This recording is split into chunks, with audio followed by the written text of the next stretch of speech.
नमस्कार दोस्तों, आज की इस रोमांचक कहानी में आप सभी का स्वागत है। कुलदीप ने जैसे ही टीवी बंद किया और सोने की कोशिश की, कुछ देर बाद नींद ने डेरा डालना शुरू कर दिया। अभी पूरी आंख लगी भी नहीं थी कि अचानक कुलदीप चौंक कर उठ बैठा। आंखें खोली तो देखा पलंग के पास कोई खड़ा है। कौन है? घबराहट में कुलदीप के मुंह से निकला। मैं हूँ अंकल। मैं कौन? यार अंकल, मैं पूनम हूँ। तुम इस समय यहाँ क्या करने आई हो? कुलदीप ने पूनम से पूछा तो पूनम ने कहा, अंकल मुझे नींद नहीं आ रही है। अपने कमरे में डर लग रहा है। मैं अकेली वहाँ नहीं सो सकती। तो कुलदीप ने पूनम से कहा, पागल मत बनो, जाओ अपने कमरे में, अपने आप नींद आ जाएगी। इतने में पूनम ने कहा, नहीं अंकल, डर लगता है, मैं तो यहीं पर सो जाऊंगी। और फिर पूनम भी कुलदीप के पास लेट गई। कुलदीप की सांसें यकायक फूलने लगी। वह पलंग पर एक कोने पर सरक गए। कुलदीप का उस समय घबराहट के मारे बुरा हाल हो रहा था। उसने पूनम की तरफ देखकर कहा, प्लीज पूनम, यह गलत है। हमारी संस्कृति इसकी इजाजत नहीं देती। कम से कम हम दोनों की उम्र का फर्क तो देखो। मैं तुम्हारे पापा की उम्र का हूँ। पूनम ने भी करवट बदली और कुलदीप से एकदम चिपक कर बोली, प्लीज अंकल, मुझे बेकार की बातें मत समझाइए। आपको समझ नहीं आता तो मैं आपको बता देती हूँ, अब जमाना बदल गया है। जो भूख लगने पर भोजन नहीं करता वह पागल है। प्लीज कहना मानो बेटी, कल तुम्हारे पापा को मालूम होगा तो वह मेरे बारे में क्या सोचेगा। अंकल प्लीज डरिए मत, किसी को कुछ पता नहीं चलेगा। जो होता है हो जाने दीजिए ना, और वैसे भी हो जाता, जो होता है वह अच्छे के लिए ही होता है। जहाँ प्यार पनपता है वहाँ उम्र का हिसाब नहीं देखा जाता। आजकल जमाना बदल गया है। अचानक उसे अपनी बंद मुट्ठी कुलदीप की तरफ बढ़ा दी। कुलदीप ने पूछा, यह क्या है? पूनम ने कहा, अंकल ये आपकी दवा है जो आज सुबह मेडिकल शॉप से खरीदी थी। इतना कहते हुए उसने अपनी बंद मुट्ठी खोली। उसमें एक पैकेट था।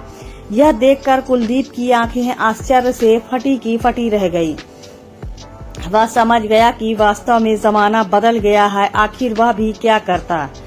वह भी तो एक मर्द था। कुलदीप ने नए जमाने के सामने अपने घुटने टेक दिए और अगले ही पल उसने अपना हाथ आगे बढ़ाया और पूनम को कुलदीप को अपने दोस्त समीर के पास मुंबई आए हुए 1 महीना गुजर गया था। दोनों बचपन के पक्के दोस्त थे। इसी बीच समीर को दिल्ली में कुछ काम था, इसलिए वह अपनी बेटी पूनम को कुलदीप के पास छोड़कर 1 हफ्ते के लिए चला गया। अब पूनम और कुलदीप घर पर बिल्कुल अकेले थे। तभी दोनों ने मन बनाया बाहर घूमने का। मुंबई की चमाती सड़कों पर सरपट दौड़ती हुई गाड़ी आगे बढ़ती ही जा रही थी। कुलदीप गाड़ी ड्राइव करते हुए हिंदी फिल्म का एक गीत गुनगुनाने में मस्त थे। पूनम उनके पास वाली सीट पर चुपचाप बैठी तिरछी नजरों से अपने कुलदीप अंकल को निहार जा रही थी। गाड़ी जब शहर के भीड़ भाड़ वाले बाजार से गुजरने लगी तो फिर पूनम ने एक छोटी सी नजर कुलदीप पर डाली और बोली, अंकल कहीं मेडिकल शॉप नजर आए तो गाड़ी साइड में करके रोक देना, मुझे दवा लेनी है। कुलदीप के चेहरे पर आश्चर्य के भाव उभर आए। कुलदीप पूनम की बात सुनकर थोड़ा अचरज में पड़ गया। उन्होंने कहा, दवाई? पूनम क्या हुआ है तुम्हें? सब ठीक तो है? पूनम ने मुस्कुराते हुए कहा, अरे अंकल कुछ खास नहीं, बस यूं ही कुछ जरूरी दवाइयाँ लेनी हैं। कुलदीप ने गाड़ी किनारे रोक दी और कहा, ठीक है, तुम जल्दी से ले आओ। पूनम दवाई लेकर वापस आई और गाड़ी में बैठते ही फिर से कुलदीप के करीब आकर बैठ गई। कुलदीप ने थोड़ी दूरी बनाने की कोशिश की, लेकिन पूनम फिर से करीब आ गई। गाड़ी आगे बढ़ते ही उसने कुलदीप की तरफ देखा और मुस्कुराते हुए बोली, अंकल आपको याद है बचपन में जब पापा बिजी रहते थे तब आप ही सब मुझे संभालते थे। मैं आपकी गोद में सोई थी और आप मुझे कहानी सुनाते थे। कुलदीप के चेहरे पर एक हल्की मुस्कान आ गई, लेकिन उन्होंने खुद को संयमित रखते हुए कहा, हाँ पूनम, वह बचपन की बातें थीं। अब तुम बड़ी हो गई हो और मैं भी। कुलदीप की आवाज धीमी पड़ गई। पूनम ने हंसते हुए कहा, अंकल मुझे वही बचपन की बातों में रहना है, आपके करीब, प्लीज मुझे अपने पास रहने दीजिए। कुलदीप ने गहरी सांस लेते हुए कहा, देखो पूनम, कुछ रिश्तों में दूरियां ही ठीक रहती हैं, यह सब हमारे संस्कारों में नहीं है। तुम्हारी इस फीलिंग को मैं समझता हूँ, लेकिन मुझे लगता है कि हमें खुद पर काबू रखना चाहिए। पूनम ने उसकी आंखों में गहराई से देखा और कहा, अंकल, प्यार करने का कोई सही या गलत समय नहीं होता और हमारी दोस्ती में जो अपनापन का एहसास है वह मुझे बहुत सुकून देता है। मुझे बस आपकी जरूरत है। कुलदीप ने पूजा की बात सुनी तो थोड़ी देर के लिए चुप हो गया। उनके मन में तरह तरह के ख्याल आने लगे। पूनम की मासूमियत, उसकी बातें और उसका विश्वास, यह सब कुलदीप के दिल पर असर डाल रहे थे, लेकिन उनके संस्कार और उसका फासला उन्हें रोक रहा था। गाड़ी के भीतर एक अजीब सी खामोशी छा गई थी। आखिरकार कुलदीप ने गहरी सांस लेते हुए कहा, पूनम देखो, मैं तुम्हें बहुत मानता हूँ। तुम्हारे पापा ने मुझ पर भरोसा किया है। मैं नहीं चाहता कि तुम कोई भी ऐसा कदम उठाओ जिससे हमारे रिश्ते पर कोई आँच। हम दोनों की उम्र और जीवन के अनुभव अलग हैं। मुझे लगता है कि तुम्हें अपने दिल की बात समझने में थोड़ा वक्त लेना चाहिए। शायद यह सिर्फ एक क्षण का एहसास हो। पूनम ने कुलदीप की आंखों में देखा और मुस्कुराते हुए कहा, अंकल, मैं समझती हूँ आपकी बातें और आपका यह डर भी, पर मेरे लिए आप हमेशा खास रहेंगे और यह बात कभी नहीं बदलेगी। बस मुझे आपके करीब रहने दीजिए। कोई गलत मतलब नहीं, सिर्फ उस दोस्त की तरह जो बचपन में आपके साथ था। कुलदीप ने राहत की सांस ली और उसे कंधे पर हाथ रखकर कहा, तुम हमेशा मेरी दोस्त और मेरी जिम्मेदारी रहोगी। पूनम, मुझे खुशी है कि तुम यह बात समझती हो। उसके बाद उन्होंने गाड़ी वापस मोड़ ली और दोनों घर लौट आए। घर का माहौल में अब हल्कापन था। पूनम ने हल्का फुल्का माहौल बनाते हुए कुछ मजेदार बातें की और दोनों ने अपने अपने कमरे में आराम से सोने का फैसला किया। आखिरकार वह एक प्यारा सा एहसास था, दोस्ती, विश्वास और जिम्मेदारी का, जिसने दोनों को एक खूबसूरत रिश्ते में बांध रखा था। कुलदीप और पूनम के बीच उस रात एक अजीब सी खामोशी थी, लेकिन इस खामोशी के पीछे कुछ ऐसा था जिससे वह दोनों समझ रहे थे पर शब्दों में नहीं कह पा रहे थे। गाड़ी में वापस बैठते ही पूनम ने कुलदीप की ओर नजर डाली। उसकी आंखों में एक अलग ही चमक थी, मानो कुछ कहना चाहती हो पर खुद को रोक भी रही हो। कुलदीप ने कुछ कहने के लिए होठ खोला, लेकिन कुछ कह नहीं पाए।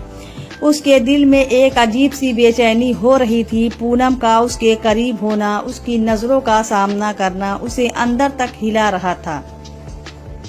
पूनम ने कुलदीप का हाथ धीरे से थाम लिया और उसके चेहरे पर हल्की सी मुस्कान आई। उसने कहा, अंकल, आप जानते हैं, मुझे लगता है कि जो पल हमारे पास है वह शायद फिर से कभी ना मिले। उसकी आवाज में एक अजीब सा आकर्षण था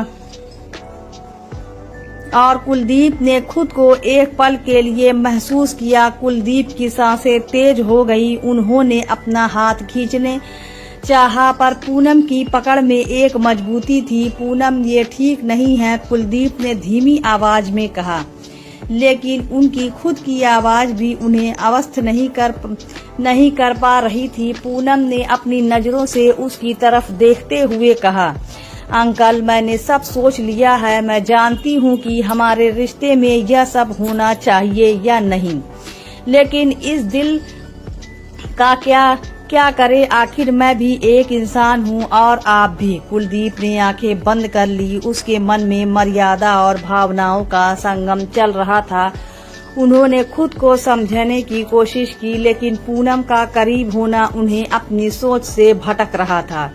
पूनम ने धीरे से उसके कंधे पर अपना सर रख दिया। कुलदीप ने एक गहरी सांस ली और उसकी ओर देखा। उसकी नजरों में एक अजीब सी कशिश थी, मानो उन्हें अपनी मर्यादा का एहसास नहीं रहा। पूनम ने कहा, अंकल कभी कभी जिंदगी में कुछ पल ऐसे होते हैं जिन्हें हमें सिर्फ जी लेना चाहिए, उनके बारे में ज्यादा सोचना नहीं चाहिए। कुलदीप ने हल्के से उसके बालों को छूते हुए महसूस किया कि उसके अंदर की सारी दुविधा अब बहने लगी है। उनके बीच वह दीवार धीरे धीरे टूटने लगी थी जो अब तक उन्हें रोक रही थी। दोनों ने एक दूसरे की आंखों में देखा और बिना कुछ कहे उस पल को जीने का फैसला किया। उस रात दोनों ने उन सभी मर्यादाओं को एक तरफ रख दिया जो अब तक उनके बीच दूरी बनाए हुए थी। कुलदीप ने पूनम की आंखों में कुछ ऐसा देखा जो उसे भीतर तक हिला गया। उस रात मुंबई की सड़कें सुनसान थी और कार में दोनों के बीच एक गहरी खामोशी थी, लेकिन यह खामोशी उनके दिल में उठते तूफान को छुपा रही थी। पूनम ने धीरे से कुलदीप का हाथ थाम लिया। उसके उंगलियों की कोमलता संदीप के दिल को छू गई। कुलदीप ने उस एहसास को नजरअंदाज करने की कोशिश की, लेकिन पूनम की आंखों में कुछ ऐसा था जो उसे रोक रहा था। अंकल, पूनम की आवाज में हल्की सी कशिश थी। पता नहीं क्यों जब मैं आपके पास होती हूँ तो बहुत सुकून महसूस होता है, जैसे किसी अपने के पास हो। कुलदीप के दिल की धड़कन तेज हो गई। उन्हें खुद को संयमित करने की कोशिश की, पर पूनम की आवाज और उसकी नजदीकियां उसके मन को विचलित कर रही थी। एक तरफ खुद को रोकने का प्रयास कर रहे थे, वहीं दूसरी तरफ पूनम की नजरों का सामना कर रहे थे।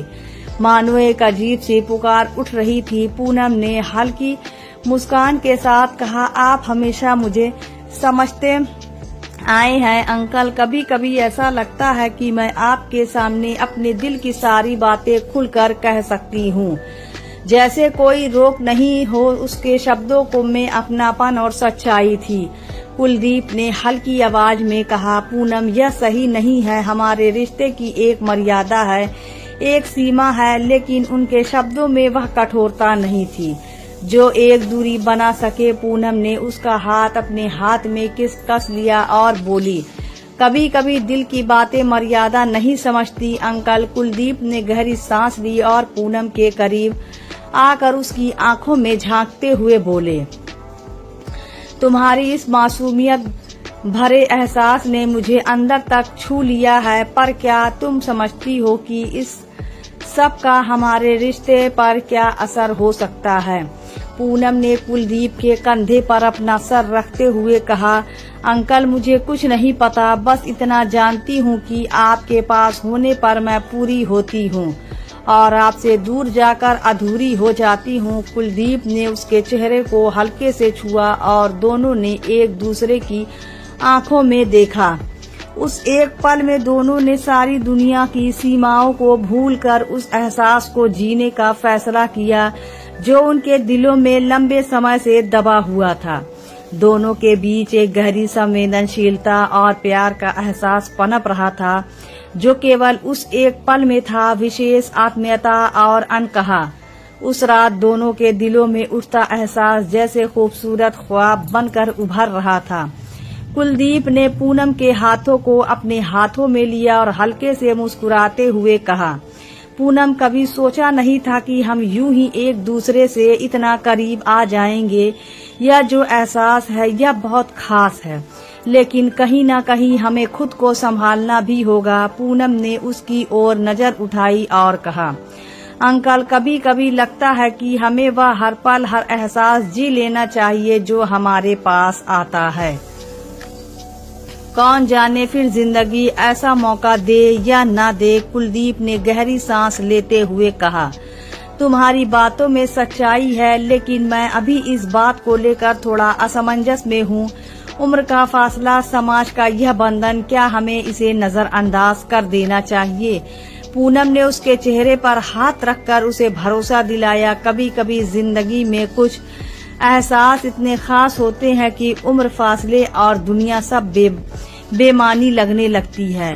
और मुझे नहीं पता कि आगे क्या होगा, पर आज इस पल में मैं आपके साथ हूँ और यही मेरे लिए काफी है। कुलदीप ने कुछ नहीं कहा, लेकिन उसके दिल की धड़कनें तेज हो गईं। उस पल में पूनम के चेहरे पर हल्के से हाथ फेरते हुए उसकी गहरी आंखों में झांका। दोनों के बीच उस एक पल में जैसे वक्त ठहर गया था। उनका साथ वह खामोशी दोनों के दिलों में एक गहरी लहर की दौड़ रही थी। कुलदीप ने हल्की आवाज में कहा, पूनम, यह सब शायद ठीक नहीं है, पर तुम्हारे साथ यह पल जीना सच में खास है। पूनम ने एक मुस्कुराहट के साथ उसकी ओर देखा और उसके कंधे पर कर सर रख दिया। दोनों ने मिलकर उन पलों को जिया, बिना किसी सवाल या जवाब के, बिना भविष्य की चिंता किए। वह पल उनके लिए जैसे एक खूबसूरत याद बन गई थी। दोनों ने अपनी सीमाओं को भूलकर सिर्फ एक दूसरे की मौजूदगी को महसूस किया। तो दोस्तों, यह थी हमारी आज की कहानी। अगर आपको पसंद आए तो लाइक कर दें और हमारे चैनल को भी सब्सक्राइब कर लें। मिलते हैं अगली वीडियो में, तब तक के लिए धन्यवाद।